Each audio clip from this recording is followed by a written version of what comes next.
Welcome to this explainer. Today, we're not just dusting off a history book. We are actively decoding the mindset of a man who literally taught the world to believe in themselves, Swami Vivekananda. If you've ever felt like you needed a sudden surge of courage or just a much clearer sense of your own raw potential, well, you are in exactly the right place. Look at this quote, which pretty much defined his entire ethos.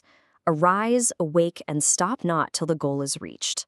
This proves right off the bat that he wasn't just some quiet monk meditating in a cave. He was a fierce fighter. He taught us to live with absolute, undeniable purpose and fearlessness, and as we're going to see, he practiced exactly what he preached every single day of his life. All right, part 1, the making of a monk, exploring the early years. Let's see where this incredible hero's journey actually kicked off. Just look at this timeline, 1863 to 1902. He only lived to be 39 years old, but talk about packing a punch into a few decades. Born Narendra Datta in Kolkata, he started out as this highly curious, totally mischievous, and incredibly energetic kid. Right from the jump, he was this rare mix of brilliance and just absolute boldness. And you can see that bravery early on. There's this great childhood story about the ghost tree. An elder warned him and his friends that a big neighborhood tree was haunted by a ghost. Did he run away? No way. Instead of buying into the village superstition, he literally climbed the tree, hung out up there for hours, came down and proved to everyone, there is no ghost. It was just your fear. He demanded the truth, period. But his real superpower? Absolutely laser-like focus. We're talking about borrowing a massive, thick library book, finishing it in a single day, and answering every single question a skeptical librarian threw at him perfectly. His friends could be yelling and talking loudly right next to him while he studied, and he wouldn't even hear them. Imagine having that kind of unshakable concentration today. Moving on to Section 2, the mentor and the mission, seeking the ultimate truth. This burning hunger really sparked his massive transformation. So he's got this insatiable curiosity about the universe, right? And he starts going around asking everyone he meets this deeply challenging question. Have you seen God? Most scholars and teachers just kind of dodged it. They couldn't give him a straight answer.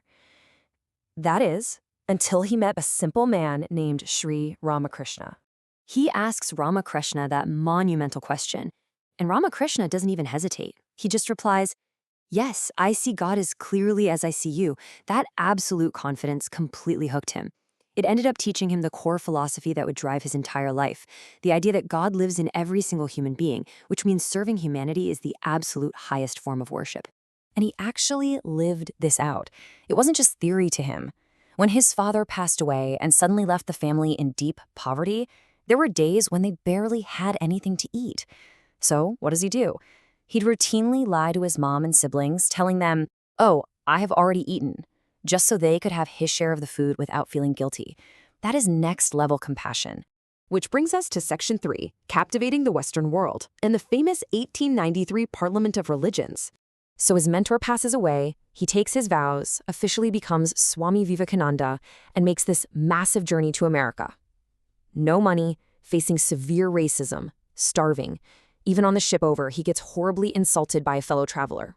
But when someone asked why he remained so polite, he shared this wisdom from his mother. "A nice can either harm or help. I choose to use my words to heal, not hurt." What a phenomenal, grounding way to handle pure toxicity. Okay, so picture this scene. November 11th, 1893, Chicago.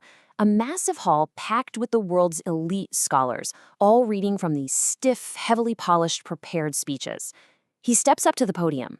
Traditional saffron robes, zero prepared notes, and he just warmly opens with, "Sisters and Brothers of America." 2 minutes. That's not how long his speech was. That is exactly how long the deafening standing ovation lasted. Just for that one opening greeting. The crowd was completely blown away by the genuine warmth of someone who was speaking to connect with them, not just trying to impress them. For the next 2 hours, he absolutely mesmerized that formal crowd. He argued for unity and diversity, explaining that just as different streams all mingle their water in the sea, all paths essentially lead to the same truth. He championed the spirit of radical tolerance and gave a really stark warning that religious fanaticism and hatred literally only lead to destruction. This was a total game changer. Look at this cultural shift right here. Before that speech, a lot of Westerners had a wildly narrow view of India. Superstitions, snake charmers, you name it. Overnight, he completely flipped the script. Suddenly, newspapers are calling him a spiritual genius and recognizing India's profound wisdom. He shifted global perception through sheer conviction. But here's the kicker. He didn't let the fame get to him. Even as this newly celebrated star in America, he stayed grounded. One freezing night in a park, he literally took off his own shawl, his only source of warmth, and gave it to a shivering poor man, telling him he needed it more. It just goes to show that his greatness was rooted in everyday actions, not just grand, sweeping speeches. All right, final part. Section 4. Teachings for a Strong Life. Wisdom for the Ages. After returning to a hero's welcome in India, he focused entirely on waking up the youth. He left us with these super actionable steps to build a strong life. 1. Focus your whole soul on the present moment. 2. Embrace challenges. He actually used to say, if you don't face problems in a day, you're on the wrong path. Obstacles are just vital opportunities. 3. Be absolutely fearless. And 4. Commit to lifelong learning. He gave this specific advice to a young guy in Kolkata who ended up becoming a massively successful businessman. He said, take up one idea, make that one idea your life, let your brain, muscles, nerves be full of that idea.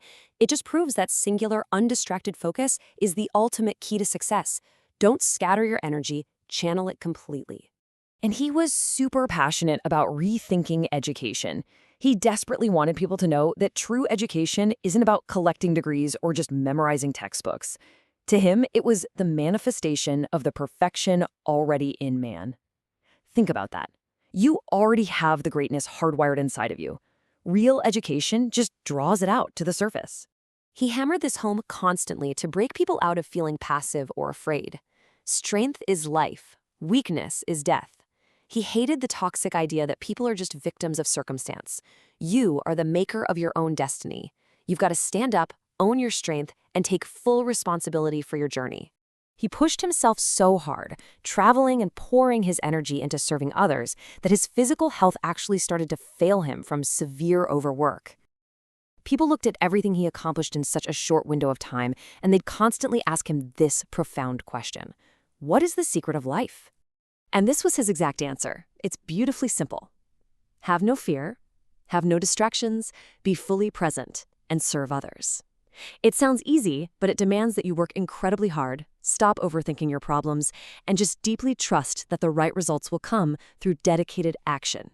Swami Vivekananda passed away in 1902 at just 39 years old, but man, his impact is eternal. As we wrap up this explainer, I want to leave you with this incredible quote. All the powers in the universe are already ours. It is we who have put our hands before our eyes and cry that it is dark. So, my provocative final question to you is, what powers are you currently hiding from yourself right now? Take your hands away from your eyes and go find out.